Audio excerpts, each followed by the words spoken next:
In the highlands of Addis Ababa, the air is thin, the coffee is strong, and the stakes? Well, they've never been higher. The 39th African Union Summit. For decades, these summits were dismissed by critics as talk shops for elites. But look around. In 2026, the vibe has shifted. Africa isn't just asking for a seat at the table anymore. It is the table.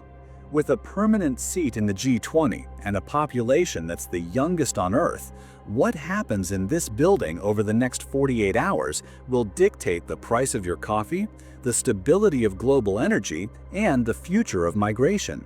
Today, we're doing a deep dive into the 2026 AU agenda.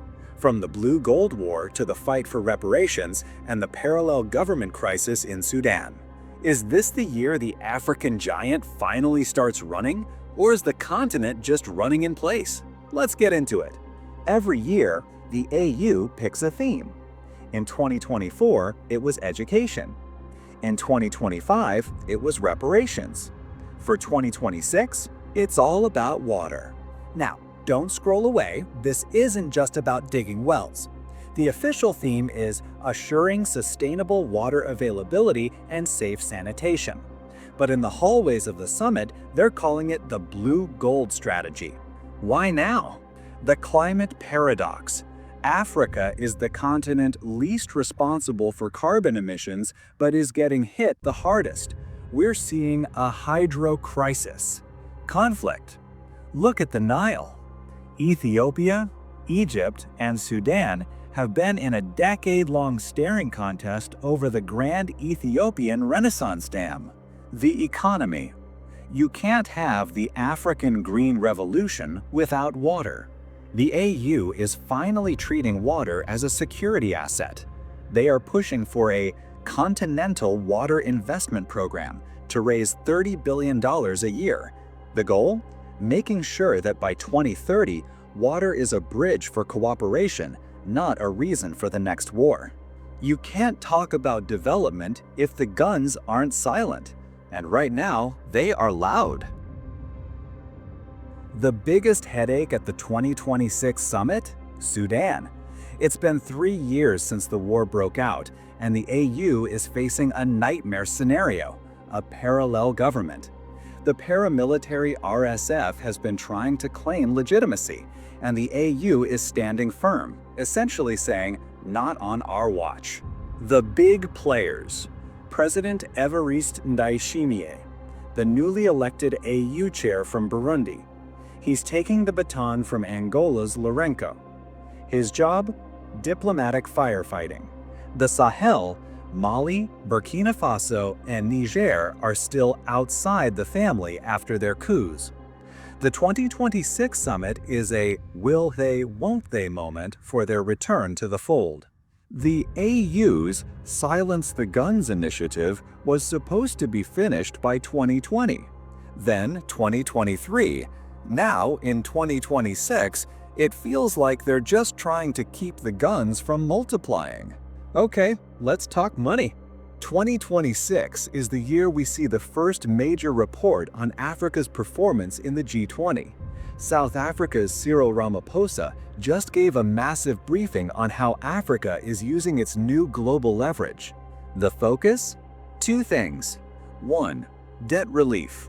African nations are tired of paying more in interest than they do on healthcare.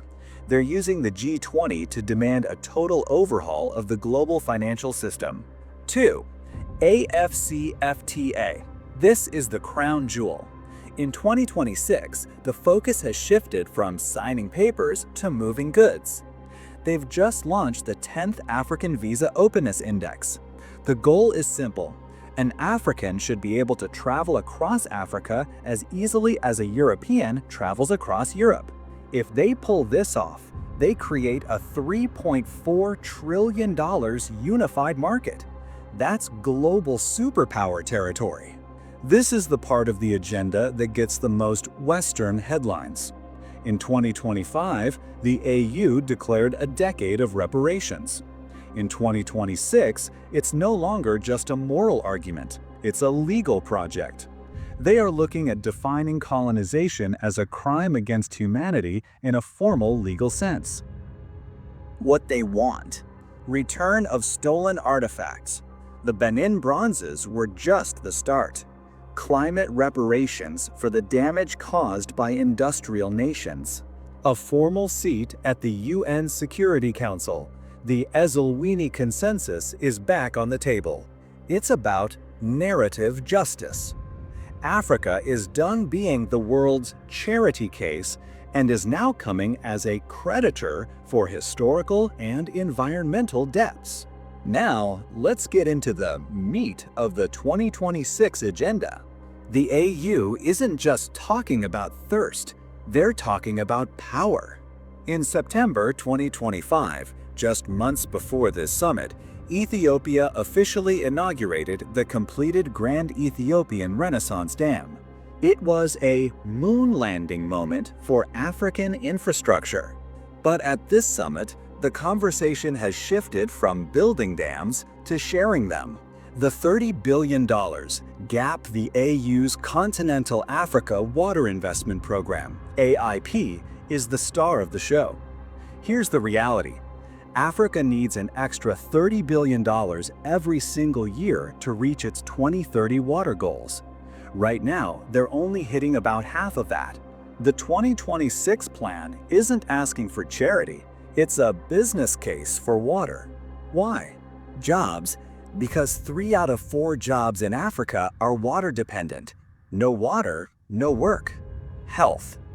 Every single hour, 115 Africans die from water-related diseases like cholera. That's a massive hit to the continent's productivity. Nexus thinking. In the 2026 sessions, they are pushing what's called nexus thinking.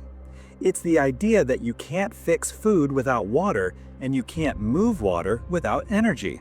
It's all connected. They are also launching the Africa Water Vision 2026. For the first time, we're seeing a push for water diplomacy. Instead of Egypt and Ethiopia eyeing each other with suspicion, the AU is trying to turn these rivers into shared economic corridors. The AU is betting that if they can manage Africa's blue gold correctly, it won't just solve a health crisis, it will fuel the industrialization of the entire continent. If they fail, they aren't just looking at dry taps, they're looking at water wars that could displace 700 million people by 2050. So, what's the verdict on the 2026 AU Summit? If you listen to the speeches, it sounds like a renaissance.